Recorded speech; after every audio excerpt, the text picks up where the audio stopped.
నేను పంజాబ్ వెళ్ళినప్పుడు అక్కడికి దగ్గరలో ఉన్న మంచి మంచి చూడదగిన ప్రదేశాలు ఏముంటాయని చెప్పేసి అక్కడ వారిని కనుక్కోవడం జరిగింది. వాళ్ళప్పుడు ఇక్కడికి దగ్గరే అంటే కొంచెం దూరమే హిమాచల్ ప్రదేశ్ ఉంటుంది. అక్కడ చాలా చాలా మంచి ప్రదేశాలు ఉన్నాయి. అంతెందుకు కులు మనాలి అవి కూడా అక్కడే ఉన్నాయని చెప్పడం జరిగింది. సరే అని చెప్పేసి కులు మనాలి వెళ్ళడం జరిగింది. ఆ వీడియోస్ కూడా నేను పెట్టాను, మీరు చూసే ఉంటారు. మరి ఈ మనాలిలోని వెళ్ళినప్పుడు అక్కడికి దగ్గరలో మంచి ప్రదేశాలు ఏంటున్నాయని కనుక్కోవడం జరిగింది. అప్పుడు ఇక్కడికి దగ్గరలోనే వశిష్ఠుడి యొక్క ఆశ్రమం ఉంది. ఆ ఆశ్రమానికి సంబంధించిన దేవాలయం కూడా అక్కడ కట్టారు అని చెప్పేసి చెప్పడం జరిగింది. అప్పుడు సరే అని చెప్పేసి బయలుదేరాం. అసలు హిమాచల్ ప్రదేశ్ వెళ్ళేటప్పుడే అక్కడ హిమాచల్ ప్రదేశ్లోకి ఎంట్రన్స్ అయ్యేటప్పుడే పెద్ద బోర్డు ఉంటుంది. ఏమనంటే వెల్కమ్ టు దేవభూమి అని చెప్పేసి ఉంటుందన్నమాట. అంటే హిమాచల్ ప్రదేశ్ దేవభూమి అట. అక్కడ దేవతలు మునులు అందరూ కూడా ఒకానొకప్పుడు నివసించేవారని చెప్పేసి చెప్తూ ఉంటుంటారు. అలా వెళ్ళి అక్కడ ఉన్న ప్రదేశాలను చూసాము. అలాగే ఈ వశిష్ఠ దేవాలయం గురించి చెప్పారు కదా, సరే అని చెప్పేసి ఆ దేవాలయం చూడడానికి వెళ్ళాము. ఆ దేవాలయం విశేషాలన్నీ కూడా మీకు చెప్తాను. హిమాచల్ ప్రదేశ్లోని కులు జిల్లాలోని మనాలి సమీపంలో వశిష్ఠ్ అనే గ్రామంలో బియాస్ నది ఒడ్డున ఈ యొక్క వశిష్ఠ ఆలయము ఉంది.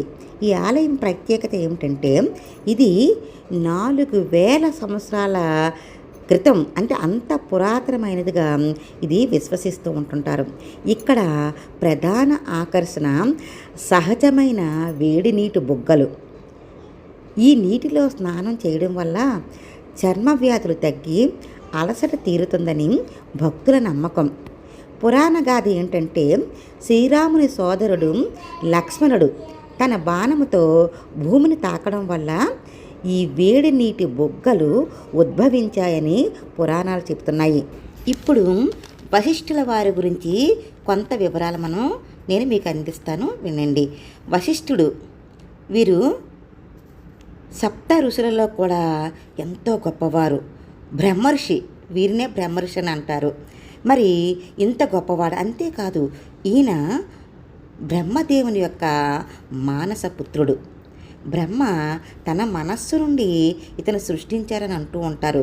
ఎందుకంటే ఈ దేవకార్యం చేయడం కోసము, వారికి సహాయంగా ఉండడం కోసము వశిష్ఠుల వారిని సృష్టించారని కూడా చెప్తూ ఉంటుంటారు. అంతేకాకుండా వీరు అనేక కారణాల వల్ల 3 జన్మలు ఎత్తడం జరిగింది. అయితే 3 జన్మల్లోనూ కూడా వీరు వశిష్ఠులుగానే జన్మించారట. ఇక వశిష్ఠుల వారు ఇక్ష్వాకుల కులగురువు. ఇక్ష్వాకులు అంటే మనం ఎవరో తెలుసు కదా, శ్రీరాముడు యొక్క వంశస్థులు. వారందరికీ కూడా వీరు కులగురువు అన్నమాట. వీరు మొత్తము అంటే ఈ సృష్టి మొదటి నుంచి కూడా వీరు ఉన్నారనే చెప్పాలి. ఎందుకంటే ఋగ్వేద కాలంలో కూడా వీరి గురించి, ఋగ్వేదంలో కూడా అనేక విషయాలు వీరి గురించి చెప్పడం జరిగింది. కాబట్టి వారు అప్పటి నుంచి కూడా ఉన్నట్టే. అంతేకాదు వీరు భూమి, ఆకాశము, అంతెందుకు ఈ సృష్టి మొత్తం ఉన్నంత వరకు కూడా వీరు ఉంటారట. అటువంటి వరము వీరికి ఉందట. అయితే ఇప్పటికీ కూడా వారు ఉన్నారు, మనకి కనబడకపోవచ్చు. ఇక ఇంకొక విషయం ఏంటంటే శ్రీరాముడు పుట్టకముందు దశరథ మహారాజుకి పుత్ర సంతానము లేక చాన్నాళ్ళు వారు పరితపించారట. అటువంటి సమయంలోని వశిష్ఠుల వారే దగ్గరుండి వారికి పుత్రకామేష్టి యాగం మొదలైన యాగాలు చేయడం ద్వారా శ్రీరాముడు జన్మించాడని చెప్తూ ఉంటారు. అది రామాయణంలో మనకు మనం అంతా కూడా చాలామంది చదువుకున్నారు. అలాగే ఈ 4 కుమారులు కూడా పుట్టినప్పుడు పెద్దవాడైన శ్రీరాముడికి ఎటువంటి పేరు పెడితే బాగుంటుందని చెప్పేసి దశరథ మహారాజు వశిష్ఠుల వారిని అడగగా వారు చాలా ఆలోచించారట. ఎందుకంటే పుట్టిన శ్రీరాముడు సాక్షాత్తు భగవత్ స్వరూపము, విష్ణుమూర్తి యొక్క అంశ.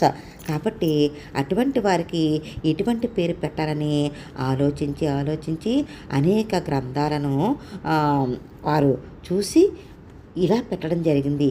ఎలా ఆలోచించారటంటే వారు నారాయణ అని అంటూ చెప్పిస్తూ ఉంటారే, ఆ నారాయణ జపంలోని రా అనే అక్షరాన్ని తీసుకున్నారట మొదటగా. అలాగే శివుడు యొక్క పంచాక్షర అక్షరాల్లో ఓం నమ శివాయ, ఓం నమ శివాయలో మా అనే అక్షరాన్ని తీసుకొని రామ అనే పేరు పెట్టమని చెప్పడం జరిగిందట. ఈ రామ అనే పేరు ఎందుకంటే ఇటు విష్ణు భక్తులకి అటు శివ భక్తులకి ఇద్దరికీ కూడా ఏక సమయంలోని వీరు అందరికీ కూడా కావలసిన వారే, అందరికీ కూడా అందరి పూజలు అందుకున్నవాడే, అలాగే అందరిలోనూ కలిసిపోయే సామాన్యుడే అనే విషయాన్ని చెప్పకనే చెప్పినట్లుగా ఈ పేరు పెట్టడం సూచించడం జరిగింది. అదేవిధంగా దశరథ మహారాజు ఆ పేరుని శ్రీరాముడికి పెట్టడం జరిగింది. అలా పెట్టిన పేరు ఇలా ఈ రోజు వరకు కూడా అందరి మనసుల్లో రామ అనే పేరు నిలిచిపోయింది. ఆ విధంగా కలకాలము నిలిచిపోయే పేరు పెట్టారు వశిష్ఠ వారు శ్రీరాముడికి. మరైతే అంతేకాదు శ్రీరాముడికి అలాగే రామలక్ష్మణులు అందరికీ కూడా విద్యాబుద్ధులు నేర్పిన వారు కూడా వీరి హయాంలోనే అవన్నీ కూడా జరిగాయి. అలాగే శ్రీరాముడి యొక్క పట్టాభిషేకము, అలాగే శ్రీరామ కళ్యాణము, అలాగే మొత్తం శ్రీరాముడి యొక్క అన్ని విషయాలలోనే కూడా వశిష్ఠుల వారు ఉన్నారు. అంతెందుకు మొత్తము రామావతారం అంతా చాలించి శ్రీరాముడు సముద్రంలో కలిసిపోయి వెళ్ళిపోయేటప్పుడు కూడా అక్కడ ఉన్నది వశిష్ఠుల వారే. అంటే ఆ రామావతార ప్రారంభాన్ని అలాగే ఆ రామావతారం యొక్క ఆఖరి దశని కూడా చూసిన వారు వశిష్ఠుల వారే. అంత గొప్పవారు. ఇక ఆ తర్వాత కాలంలోని శ్రీరాముడి యొక్క ఆ ఇక్ష్వాకుల వంశం అంతటికీ కూడా శ్రీరాముడు తదనంతరం కూడా వీరే ఆ మొత్తానికి ఆ ఇక్ష్వాకుల వంశాన్ని వీరు గురువుగా ఉండి నడిపించడం జరిగింది. ఈ విధంగా వారు వశిష్ఠుడు అనే పేరు చెప్తే మనకి శ్రీరాముడు యొక్క ఆ చరిత్ర కూడా మనకి కనిపిస్తుంది. అంటే ఆ కాలంలో శ్రీరాముడు యొక్క చరిత్రతో పాటే వీరు ఉన్నారు. అంతేకాదు శ్రీరాముడు తర్వాత అంతటి చరిత్ర కూడా కలిగిన వారు శ్రీకృష్ణుడు యొక్క కాలంలో కూడా వీరి యొక్క మనవడు ఎవరు? వ్యాసుడి వల్లనే కదా మనకి మొత్తము శ్రీకృష్ణుడి యొక్క చరిత్ర అంతా కూడా తెలిసింది. ఈ విధంగా మనకి ఆ రెండు భారతదేశంలో నిలిచిపోయిన రామాయణము అలాగే మహాభారతము ఈ రెండింటినీ కూడా మనకు అందించింది వీరి యొక్క వశిష్ఠుడు వారి యొక్క సంతతే. అయితే ఇంకొకటి మనకి ఈ రామ అనే పేరు ఇంకొకటి అని చెప్పేసి వారు చెప్పడం జరిగింది. ఎవరైతే విష్ణు సహస్రనామం అంటే అన్నిసార్లు చదవలేని వాళ్ళు ఒక 3 సార్లు రామ అంటే శ్రీరామ రామ రామేతి రమే రామే మనోరమే సహస్రనామ తత్తుల్యం రామనామ వరాననే అని 3 సార్లు చదివితే ఆ విష్ణు సహస్రనామం చదివిన ఆ పుణ్యం అంతా కూడా వస్తుందని చెప్పేసి స్వయంగా వీరే వశిష్ఠుల వారే కూడా చెప్పడం జరిగిందట. వీరి భార్య అరుంధతి దేవి. వీరిద్దరి యొక్క అపూర్వ సేవలకు మెచ్చి దేవతలు కామధేనును ఇవ్వడం జరిగింది. ఈ కామధేను అనేది ఏది కోరితే అది ఇస్తుందన్నమాట. అలా వీరు ఆ కామధేనుని తమ స్వయానికి కాకుండా అనేక మంది ప్రయోజనం కోసం ఉపయోగిస్తూ ఉండేవారు. ఇది ఈ విధంగా జరుగుతూ ఉండగా ఒకరోజు విశ్వామిత్రుడు మొదటగా మహారాజు, ఆయన తర్వాత తపస్సు చేసి బ్రహ్మర్షి అయ్యారు. కానీ మొదటగా మహారాజుగా ఉన్న సమయంలో తన యొక్క అనేక వేల మంది సైన్యాన్ని తీసుకొని వేటకు వెళుతూ అదేవిధంగా ఆ అరణ్యములోనే నివాసము ఉంటున్న అంటే అనేక మంది శిష్యులకు ఉచితంగా విద్యాబుద్ధులు నేర్పిస్తూ వారికి అన్నపానీయాలు కూడా అందిస్తూ ఉన్న వశిష్ఠ వారి ఆశ్రమము అక్కడే ఉందని తెలుసుకొని ఈ ఆశ్రమానికి రావడం జరిగింది. ఆ ఆశ్రమానికి వచ్చి విశ్రమించి వారికి ఏదన్నా ఆహారం ఉంటే ఏర్పాటు చేయమని వశిష్ఠ మహర్షిని కోరడం జరిగింది. వెంటనే ఒక్క నిమిషంలోనే వారందరినీ కూడా వేల మంది సైన్యము మరియు మహారాజు అయినటువంటి విశ్వామిత్రుల వారిని రమ్మని కోరడం జరిగి భోజనాలు వడ్డించడం జరిగింది. ఆ భోజనాలు మామూలైన భోజనాల పంచభక్ష పరమాన్నాలు అవన్నీ తిని మహారాజు చాలా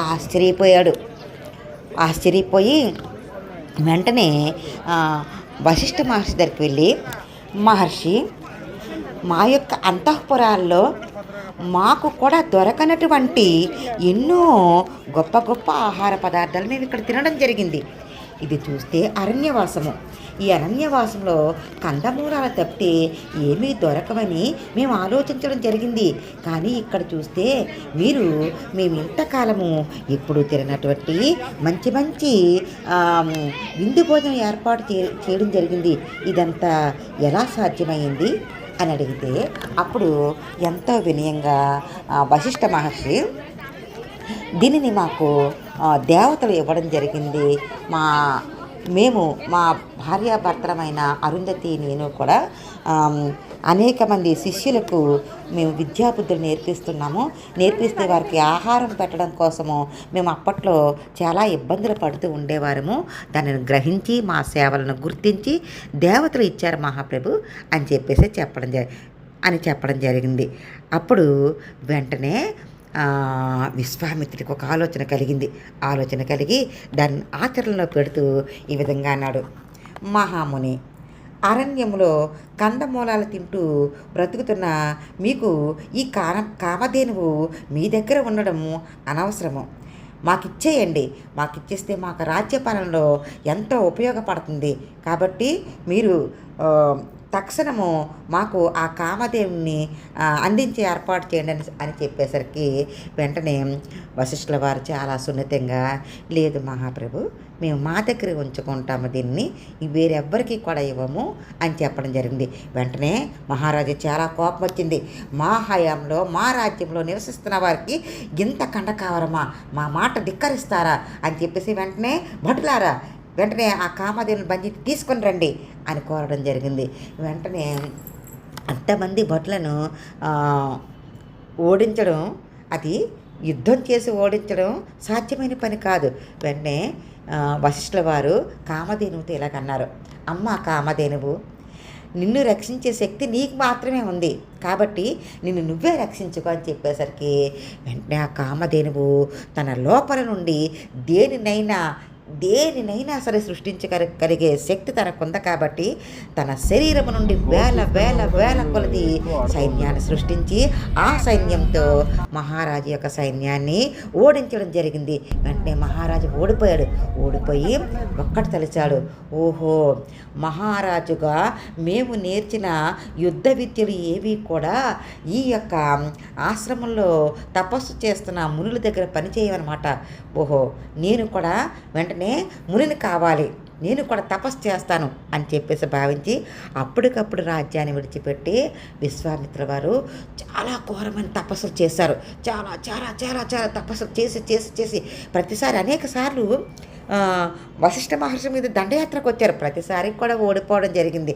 అయితే అలాగ కాలక్రమంలో ఆయన ఇంకా కూడా చాలా పట్టుదలగా ఇంకా చాలా చాలా తపస్సు చేసి నేను ఎలాగైనా సరే వశిష్ఠుల వారి నుండి నేను బ్రహ్మ విద్య నేను పొందినట్లుగా నేను ఆయన నోటి నుండి వినాలి అని చెప్పేసి ఆ విధంగా తలచుకున్నదే ఆయన నెరవేర్చుకోవడం జరిగింది. ఆ తర్వాత క్రమంలో వారిద్దరూ కూడా ఆ స్నేహితులుగా మారడం జరిగింది. అలాగే రాముడిని విశ్వామిత్రుడు వచ్చి యాగరక్షణార్థం తీసుకెళ్లాలన్నప్పుడు దశరథ మహారాజు సంకోచిస్తాడు, అమ్మో నేను పంపించను, నా కుమారులు చాలా చిన్నవాళ్ళు పంపించరు అన్నప్పుడు వశిష్ఠుల వారి దగ్గరుండి, లేదు మహారాజా, విశ్వామిత్ర వారు చాలా గొప్పవారు, వారికి అనేకమైన యుద్ధ విద్యలు తెలుసు, కాబట్టి రాముడిని పంపిస్తే మీకే లాభం జరుగుతుందని చెప్పేసి అప్పుడు చెప్పి ఆ యాగరక్షణకు పంపించడం జరిగింది. అలా అలా ఆ విధంగా జరిగింది. ఈ విధంగా విశ్వామిత్రుడికి ఇద్దరు కూడా ఆ తర్వాత కాలంలో ఎంతో వారి ప్రాణ స్నేహితులుగా మారారు. ఇంతేకాకుండా ఈ అరుంధతి వశిష్ఠుల వారు ఎంత గొప్పవారంటే ఈ ప్రపంచంలో ఉన్న భార్యాభర్తల్లోని అందరిలో కూడా వారే విశిష్టమైన వారు. కాబట్టి వారు ఆకాశంలోని చెప్పానే భూమి ఆకాశము సృష్టి ఉన్నంతకాలం ఉంటారని వారు ఆకాశంలో నక్షత్రంగానే ఉండిపోయారు. అందుకని పెళ్ళిళ్ళు జరిగినప్పుడు అరుంధతి నక్షత్రాన్ని చూడండి చూడండి అని చెప్తూ ఉంటారు. ఆకాశంలో ఉందని చెప్పేసి ఆ అరుంధతి నక్షత్రాన్ని చూస్తే ఈ కొత్తగా పెళ్ళైన దంపతులు కూడా వీరిలాగే ఆదర్శ దంపతులుగా ఉంటారు. ఎప్పటికీ కూడా వారి యొక్క దాంపత్య జీవితం అన్యోన్యంగా ఉంటుంది అని చెప్పడం కోసం అరుంధతి నక్షత్రాన్ని చూడమని చెప్తూ ఉంటారు. కానీ చాలా పెళ్ళిళ్ళు ఏదో వీడియో షూటింగ్ కోసము అంటే ఫోటో కోసము దీనికోసమే అలా ఆకాశం వైపు చూడటం జరుగుతుంది. కానీ నిజంగా అరుంధతి నక్షత్రాన్ని చూసిన వాళ్ళు అరిదే అని చెప్పాలి. చూస్తే మాత్రం వాళ్ళు చాలా గొప్ప జంటగా నిలిచిపోతారు. ఈ విధంగా వశిష్ఠుడు అరుంధతి ఆ భర్తలు కూడా ఆ ఎల్లకాలం కూడా నిలిచి ఉండిపోయేటట్టుగా అనేక వరాలు పొంది ఆ విధంగా నిలిచిపోవడం జరిగింది. అటువంటి గొప్పవారైన వ్యక్తి వశిష్ఠుల వారు ఈ ప్రాంతంలోనే మసిలారట, ఈ ప్రాంతంలోనే తపస్సు చేశారట. దానికి గుర్తుగానే ఈ దేవాలయాన్ని నిర్మించారు. ఆ దేవాలయము నేను దర్శించడము నా పూర్వజన్మ సుకృతంగా భావిస్తున్నాను. మీరందరూ కూడా అవకాశం ఉంటే స్వయంగా వెళ్ళి దర్శించండి, లేకపోతే నా వీడియోలో స్వయంగా చూసి దర్శించండి. ఏదేమైనా సరే ఇక్కడ చూసిన ఆ పుణ్యఫలాలంతా కూడా మీ అందరికీ నాలాగే దక్కాలని నేను మనస్ఫూర్తిగా కోరుకున్నాను. మరి నా వీడియోస్ మీకు నచ్చితే తప్పకుండా లైక్ చేయండి, షేర్ చేయండి, సబ్స్క్రైబ్ చేసుకోవడం మర్చిపోకండి. Thank you for watching.